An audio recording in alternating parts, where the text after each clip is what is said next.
Саламатсыздарбы биздин Чалкан медиа каналдын көрөрмандары. Биздин каналга жазылып, акыркы жаңылыктарды угуңуздар.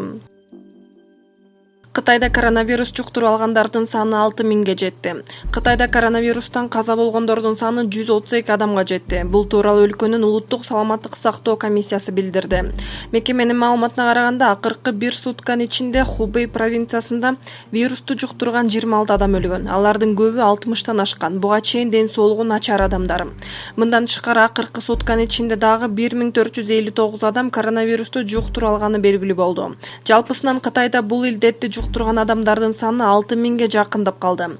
Кытай дарыгерлеринин пикиринде жаңы вирустун жайылышы дагы 10 күн уланып, андан соң абал турукташат. Бирок Гонконг университетинин адистери Кытайда бул илдетти жуктуруп алгандардын саны апрель-май айларында өтө көп болот деп божомолдошууда.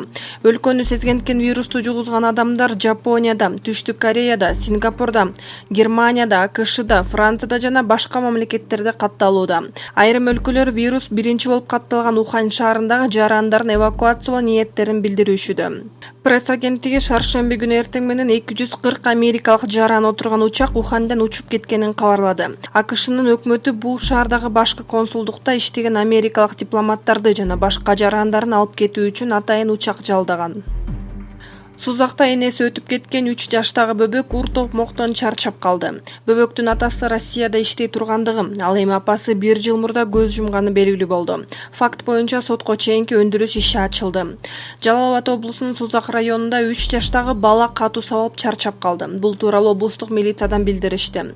Маалымат кылайык, 27 январь күнү болжол менен саат 13:30 чамасында Сузак районунун Октябрь айылдык ооруканасына 2017 жылы туулган баланын сөөгүн алып келишкен. Анын денесинде көптөгөн көк ала тактар болгону айтылууда.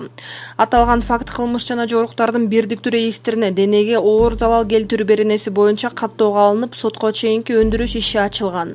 Баланын өлүмүнө шектелип, аны карап жүргөн жеңеси кармалды. Келиндин жаш баласы болгондуктан баш коргоо чарасы карала элек, дешти милициядан. Чарчап калган баланын атасы Россияда иштей тургандыгы, ал эми апасы 1 жыл мурда көз жумганы белгилүү болду. Мелис Эшимкановдун иниси журналист Эрнис Асек уулу дүйнөдөн кайтты. Белгилүү журналист, акын, котормочу Эрнис Асек уулу 50 жаш курагында дүйнөдөн өттү. Маркумдун жубайы Назира Салиеванын айтымында, ал 29 январда эртең мененки саат 9 чамасында ооруканада жүрөгү токтоп каза болгон. Эрнис Асек уулу 25 жылдан ашуун журналистика тармагында эмгектенип келген. Ал акыркы жолу баягы Асаба гезитинин редактору болуп, андан соң котормочулук менен алектенип жүргөн. Ал белгилүү журналист, коомдук саясий ишмер Мелис Эшимкановдун бир тууган иниси эле. Маркумдун сөөгү Кичи Мекени ат башыга коюлат. Равшан Жээнбековдун абактагы камерасы тинтүүгө алынды. Жаза аткаруу мамлекеттик кызматынын өкүлү Самат Калыков Кой Таш окуяларына байланыштуу шектелип, номер 1 тергөө абагында отурган Равшан Жээнбековдун камерасын текшерүү мыйзам чегинде болгонун белгилейт. Калыковдун айтымында, тыюу салынган буюмдарды аныктоо үчүн абактарда пландуу жана капыстан текшерүүлөр болуп турат.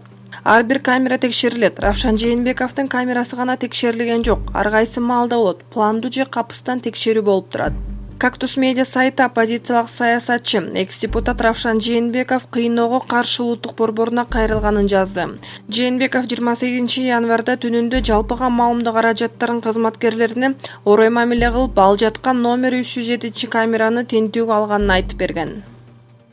Жогорку кеңештин экс-депутаты Садыр Жапаров 2026 жылдан кийин гана абактан чыгышы ыктымал экен. Муну жаза аткаруу мамлекеттик кызматынан билдиришти. Мындай билдирүүнү жалпыга маалымдоо каражаттарын жактоочунун Жапаров эркиндикке чыгышы мүмкүн деген билдирүүсүнө жооп кылып маалымдады. Маалыматта Жапаров оор кылмыш боюнча айыпталгандыктан мунапыскада, мөөнөтүнөн да мурда бошотууга да илинбей тургандыгы айтылган. Ачыгын айтканда, Садыр Жапаровдун абалы көпчүлүктү таң калтырууда. Ага кылмыш кодексинин 227 беренеси барымтага алуу менен айыпталган. Бирок барымтага алынды делген Эмилбек Каптагаев аны жокко чыгарып, Жапаровдун күнөөсү жоктугун, ага эч кандай доосу жоктугун бир канча ирет айткан. Бирок ага карабай Садыр Жапаровго ырайым болчудай түрү байкалбайт. Коомчулук өкүлдөрүнүн ырайым берүү боюнча кол топтоосуда жыйынтык берген жок. Суроо туулат, Садыр Жапаровдун иши саясий түскө айланып кеттиби? Эмнеге бийлик ага ырайым бергиси келбей атат? Же Жапаров кумтур маселесин кайрадан көтөрүп, шайлоо алдында мунун кереги жок болуп жатабы? Айтор бул иште кандайдыр саясаттын жыты сезиле баштады. Матраимовдордун үй бүлөсү 24 KG сайтына койгон акчалай доосунан баш тартты. Бул тууралуу журналисттерге Матраимовдордун жактоочусу Канатбек Азиз билдирди. Анын маалыматына караганда, сайтка коюлган 15 миллион сом материалдык доо артка алынды, бирок арыздын өзү калды. Биз 24 KG'нин юристтери, редакторлор менен сүйлөшүп макулдашууга келгенбиз. Алар бизде далил жок, биз иликтөөнүн автору эмеспиз деп өз эрки менен маалымат жарыялашты. Биз фактыларды көрсөткүлө же фактыңар жок болсо ачык айткыла деп айтканбыз. Ошондуктан биз доону чакыртып алуу боюнча сотко өтүнүч келтирип, судья аны карап жатат, деди Канатбек Азиз. Ал эми 24 KG сайтынын адвокаты Эмил Жандаев сайт Матраимовдор боюнча материалдарды төгүнгө чыгарбаганын, болгону тактоо гана киргизгенин айтты. Доогерлер сайт маалыматты төгүндөдү деп жатат. Алар ушундай деп айтып жатышат. Бирок 24 KG сайтына чыккан маалыматты карасаңар, ал жерде тактоо гана киргизилип жатат. Бишкектин Свердлов райондук сотунда Матраимовдордун 3 медиага жана журналистке каршы доо арыз каралып жатат. Сотко төрагалык кылган Жылдыз Ибраимова Матраимовдордун жактоочуларынын 24 KG сайтына карата материалдык доосунан баш тартуу боюнча өтүнүчүн канааттандырды. Элин инсанын билбеген эки шаардын мэрине Абылгазиев ачууланды. Премьер-министр Мухаммедкалай Абылгазиев балыкчы жана Майлы суу шаарларынын мэрлерине элиңердин санын, канча пенсионер бар экенин, алар канча пенсияларын билбейсиңерби деп ачууланды. Кечээ премьер-министр Мухаммедкалай Абылгазиев облустук жана райондук администрациялардын башчылары менен кеңешме өткөрдү. Кеңешменин жүрүшүндө жергиликтүү өз алдынча башкаруу органдарынын ишмердүүлүгү тууралуу маалымат угулду. Абылгазиев 2020-жылы дотацияда айыл өкмөттөрдүн санын кыскартуу боюнча иштерди активдүү жүргүзүү керектигин баса белгиледи.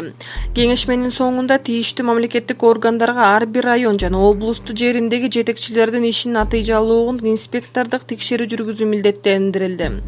Муну менен катар өкмөттүн облустардагы ыйгарым укуктуу өкүлдөрүнө жана район жетекчилерине 2020-жылдагы ишинин деталдуу планын түзүү тапшырмасы берилди. Кайдагы 400 000 айлык Профсоюздар Федерациясынын төрагасынын орун басары айлыгын ачыктады. Кечээ 28 январда жогорку кеңеште кесиптик бирликтер тууралуу мыйзамдын аткарылышын иликтеген депутаттык комиссиянын отуруму болгон. Ал жыйында депутат Кожобек Рыспаев аталган тармактын жетекчилерине көзөмөл жок болуп, өзү билемдик менен бир топ мыйзамсыз иштерди жасап келгенин айтып, мисал катары Тоо-кен металлургия тармагына караган Алмаз Жакыпов 2014-жылы айына 400 000 сом алып турганын ачыктаган болчу.